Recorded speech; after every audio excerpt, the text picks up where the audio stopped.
Hi everyone, welcome to my latest blog. This episode is dedicated to autumn and trying to show you as many beautiful trees and scenic areas with all of those beautiful autumn colours that I can fit in. It's getting near the end of autumn here, it's starting to get cold, but I wanted to try and get out and about amongst it as much as I could.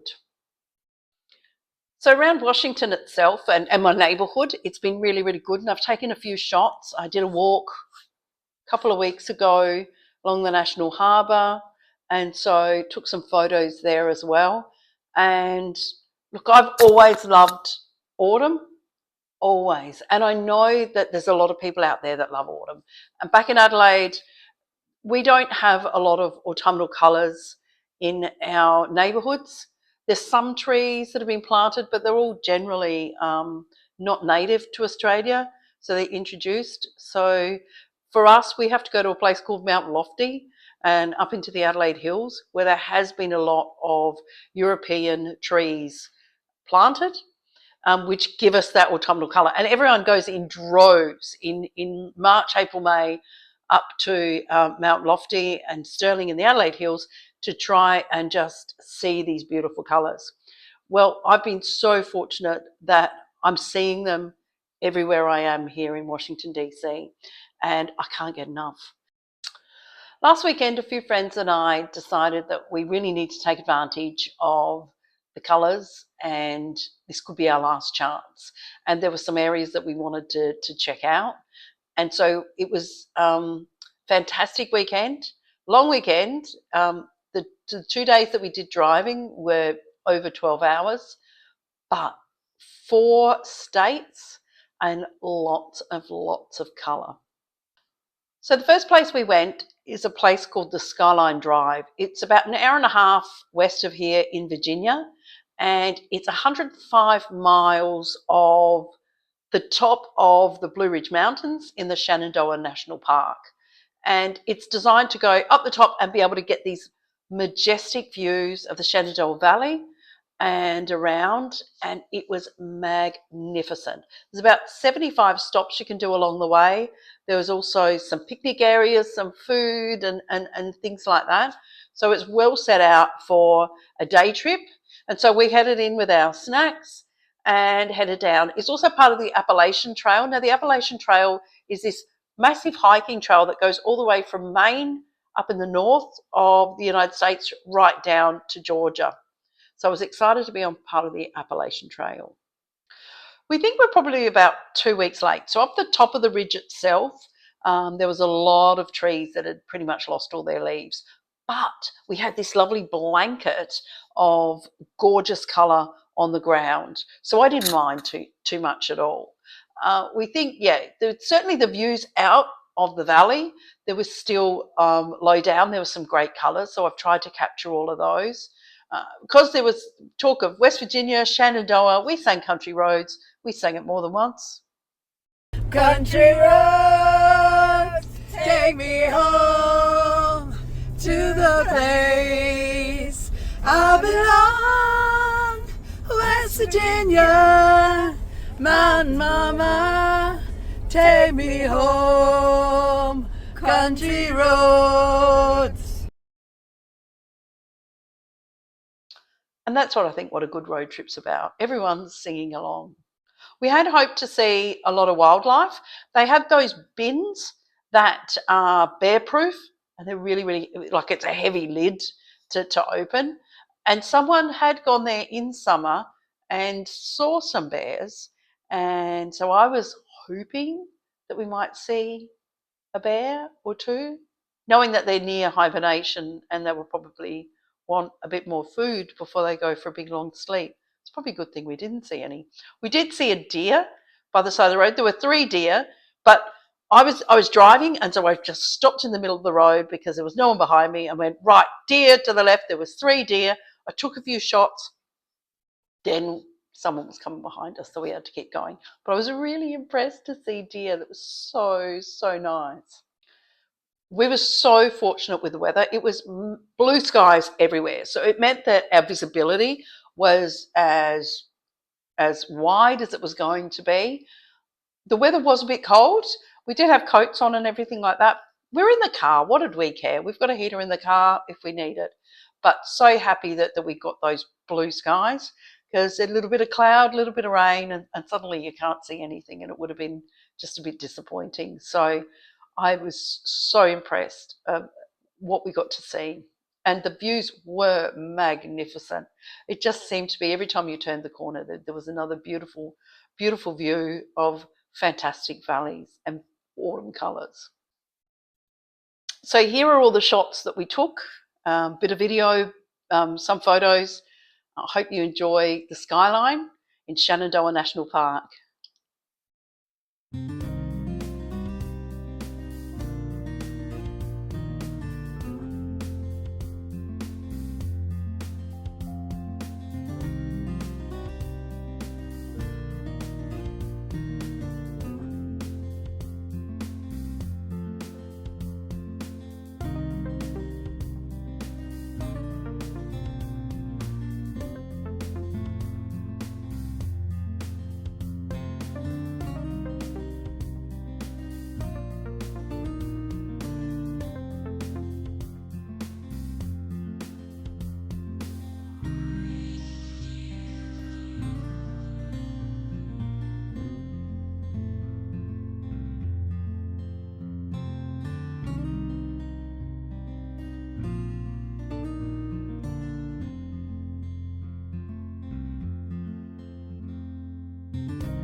We got onto the skyline probably around 10:45 and finished it at 3 o'clock. What I love about the skyline is you can only do 35 miles per hour. So it's designed to just take it easy and enjoy the views. There was a lot of people on the trail, so you couldn't go that fast anyway. So it was 3 o'clock and we decided to go to Cracker Barrel. Now, a few people in the US have told us about Cracker Barrel. Well, they've just said you've got to go to Cracker Barrel. Got to go to Cracker Barrel. There's none in Washington, D.C. that I know of. I don't think so. But they are out in the country areas. So the UK people I was with, they had been to Cracker Barrel before, but my friend Kira and I had not been before. So we were looking forward to it and really just thought it was going to be some kind of country restaurant. So much more than that. So Cracker Barrel is also known as the Cracker Barrel Old Country Store. And there's a store when you first get in. You can't just go straight to the restaurant. You go through a store. There's also rocking chairs out the front that you can sit and relax in, and you can buy the rocking chairs as well. The shop was just full of stuff you didn't think you needed. There was toys, clothes, bric-a-brac, lollies and candy. There was a lot of Christmas decorations because it's, we're starting to get into Christmas season. And I'm just thinking I'm going to a restaurant, not like a general store. So when you go through to the restaurant, you find that it's comfort food. So there's fried chicken, there's steak, there's okra, catfish, there's all of the sides, grits, mac and cheese, everything's served with biscuits and gravy and reasonably priced. I reckon it was the more reasonably priced dinner I've got. I got a steak and I was really happy with it. I thought it was really, really nice. And we also got bottomless drinks. Now, I've been to places before where you get the bottomless soft drinks. And the thing that put this apart from other places is that we were just having our dinner, eating, drinking, whatever, and the waitress came over with replacement drinks for a couple of my friends. And I said, "Did you order them?" And he went, "No, they've just brought them over." So they've spotted that they were empty and just brought some more around, which I thought was quite nice. Then when we were sort of working out the bills, and she'd given us all separate bills, so that was good. She also said, "Do you want a drink to go?" Now, I'm sort of thinking, no, I'm not going to buy another drink. I'm just going to, I've got a bottle of water in the car. And then I think we worked out, no, this is a top up of our drink, which I would have said was cheeky. I wouldn't have asked for it because I just think that's cheeky. We're leaving the establishment. You don't get any more refills. No, she refilled all our drinks so that we had a roadie, which I was really impressed with. The other thing they did was if you ordered a meal, they also then have these $5 takeaway dinner meals. So you can go in there and get dinner for the next night already done, which a couple of people did partake of. I didn't. It's obviously laden with fat and stuff that's just so bad for you. But I've been to a Cracker Barrel. I will probably go again. I just think, because we had to go out via the store. There were some things that I just thought I might come back and have a bit of a look at. So that was my first Cracker Barrel experience. If anyone has been to Cracker Barrel in the United States and has had a different experience or anything like that, feel free to put something into the comments because I'd be interested to see what everyone else's thoughts are of Cracker Barrel. By the time we got home, it was probably about 9 o'clock, 8:30, 9 o'clock at night. I'd started at 7:30 in the morning. So it was a really long day. I was really tired, but it was so worth it.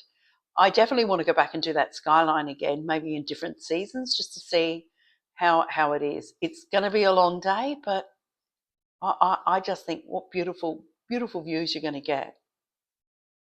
It made sense to keep the car for a second day and maybe get a bit more driving around the countryside. Rory, my friend, had expressed an interest in seeing a couple of battle sites. I was in for the autumn foliage, so a few of us headed back out again the next day to two places called Antietam and Gettysburg. On the way, we stopped at a place called Harper's Ferry. Harper's Ferry is in West Virginia and it has a population of about just under 300. Its claim to fame is that John Brown tried to lead a slave revolt by taking over the federal treasury. And that's John Brown, hymn of John Brown's body lies a mouldering in the grave. Very interesting. During the Civil War, it was also a pivotal town and it changed hands about 8 times during the Civil War. Harper's Ferry is the confluence of the Potomac River and the Shenandoah. So it's the end of the Shenandoah River and, well, the Potomac just keeps going and it all just becomes the Potomac all the way through to Washington.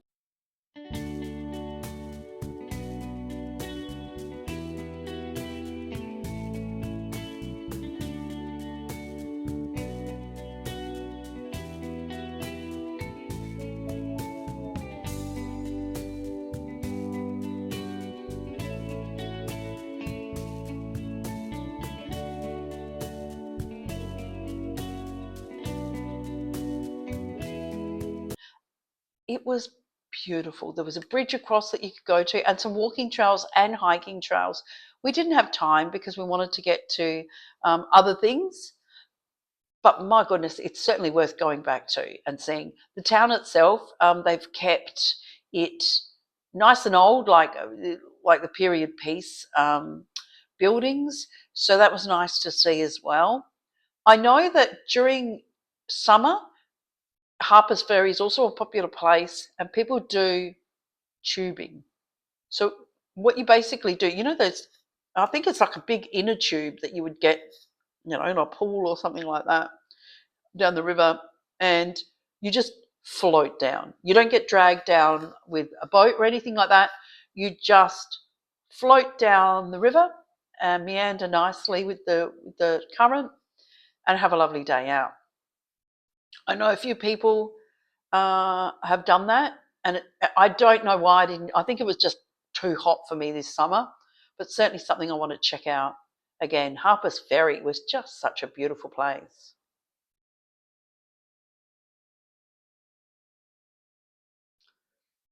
Our next stop after Harper's Ferry was Antietam.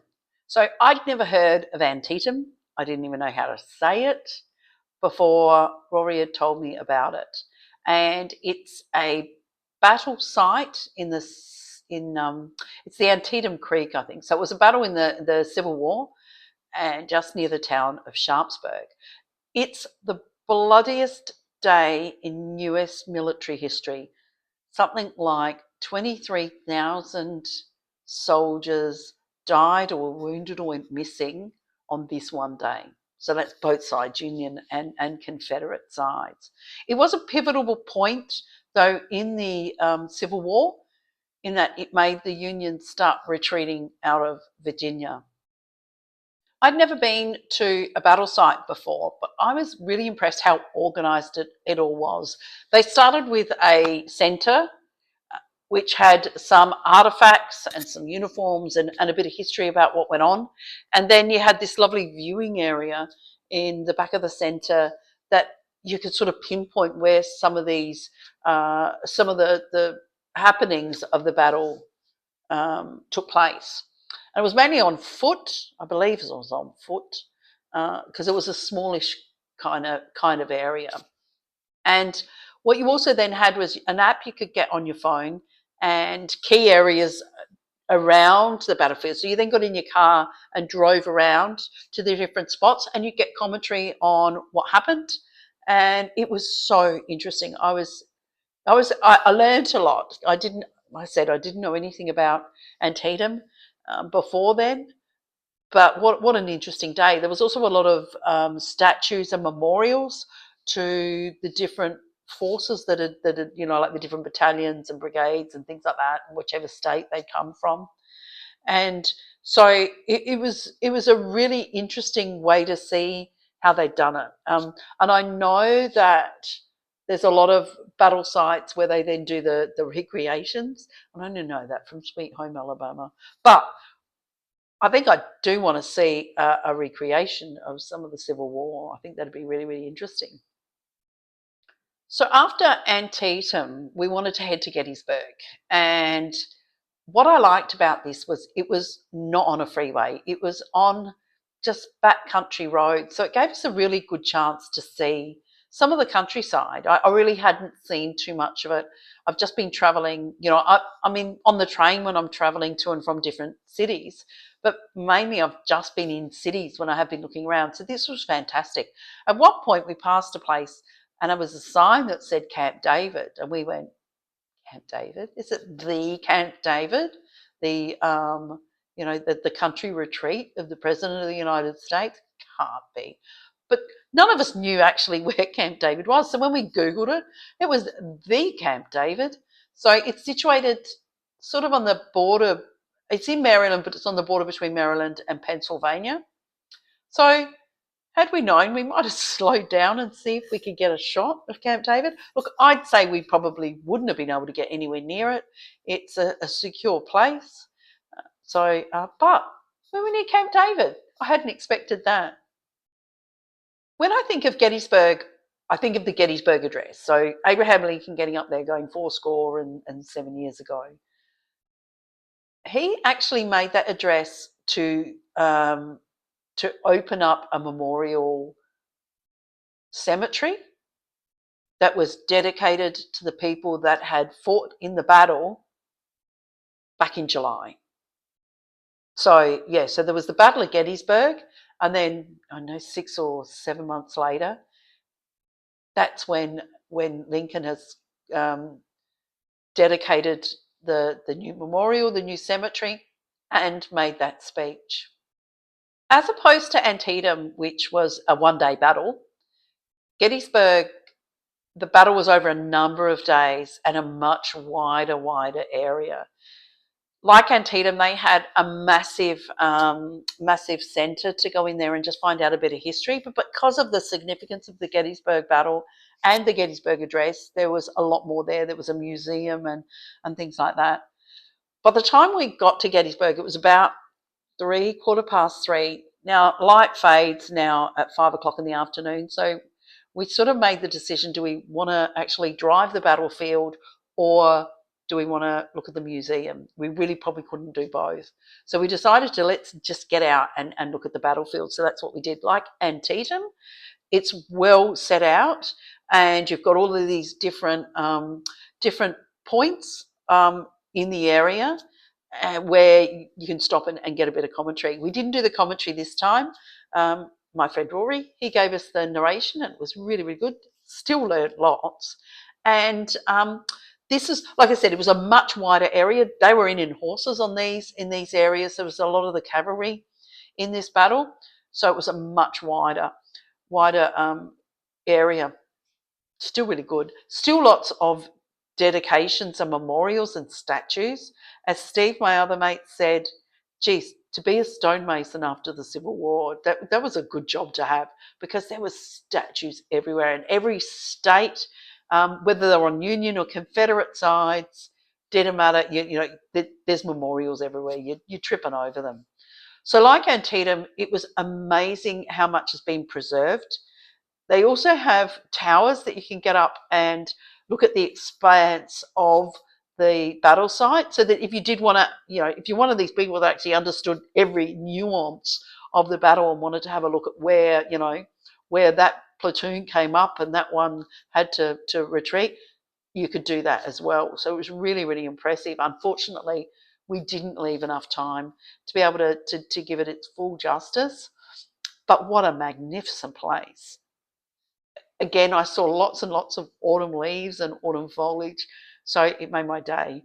It was a bit more overcast the second day than the first day, but it worked out well, because we wanted those views from the skyline, and we got those. And it didn't matter if we didn't get as wide of views on the second day, because the battle sites were a lot closer. The next day was a public holiday. And so I thought what I might do is go to a place called Rock Creek Park and take my bike, and it was going to be a beautiful 23 degrees, and just have a look around. Now, Rock Creek Park is this urban wilderness. So it's just this bit of bush in the middle of Washington that's been preserved, and it's absolutely fantastic. It's a popular spot for, there's a golf course there, there's tennis courts, there must be a softball or baseball pitch there as well, picnic areas, and all things like that. But they also have a really extensive hiking and bike trails, which I just thought I need to go. I know that a few people had already been that I knew, and had just thought it was a great place. And it is a very popular place that people are going to quite often. It was too far to ride there. Well, it was too far for me to ride there. But I could get my bike on the train. So that was the first time I'd done that. It was really, really easy. And it doesn't cost any more to put your bike on the train. Or if it did, I didn't pay. Anyway, off I went, put my bike on the train, got off at the closest station, and then cycled in. And it was amazing. I was so impressed. And I just took my time. I wasn't there to exercise. I was there to see as much as I could and take lots and lots of photos. And I did that. And there's some old mills, uh, lovely bridges, the creek itself. So, I'm a sucker for a water feature. And what a beautiful day. It was just magic. Once I circled around, I didn't go through all of the park, but I went through a big majority of it. I came back down again, and the zoo is at the bottom of Rock Creek Park. I didn't go to the zoo, but I did think, oh, just cycle around there and get to that train station. So I'm leaving from a different train station. What I saw, though, was a deer. So I wasn't even in wilderness. I wasn't in Rock Creek Park. I was on a suburban road. Look, it was near some bushes and stuff like that. But there was a deer on the road. And then it ended up in someone's front yard.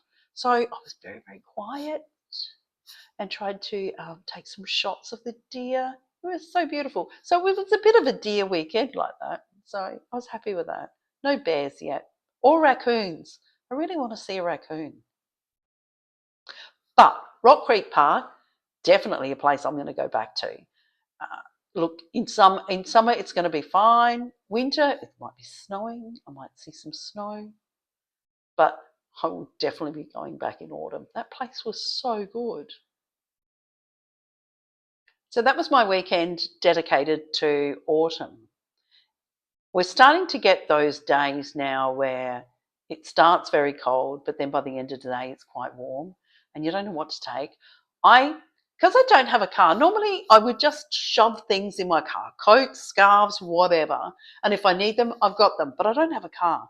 So I've now got this dilemma of, what do I take? What do I dress in? I don't want to have too many clothes that I'm hot and sweaty and then have to carry stuff all the time. But at the same time, I don't want to be cold. You know when you get that cold that you think you'll never be warm again? So it's a dilemma. I'm sure I'm making more of it than what it actually is. I have invested in a really good coat and some snow boots, even though it hasn't started snowing here yet, but I'm ready. And they will keep my feet warm regardless of whether there's snow or not. I have noticed that the squirrels are starting to get a bit twitchy. The squirrels in summer, they're having a great time. They're meandering around. They're up a tree, they're down a tree.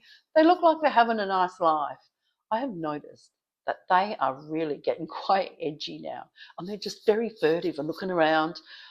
I think what they're trying to do is they're trying to get themselves sorted for winter.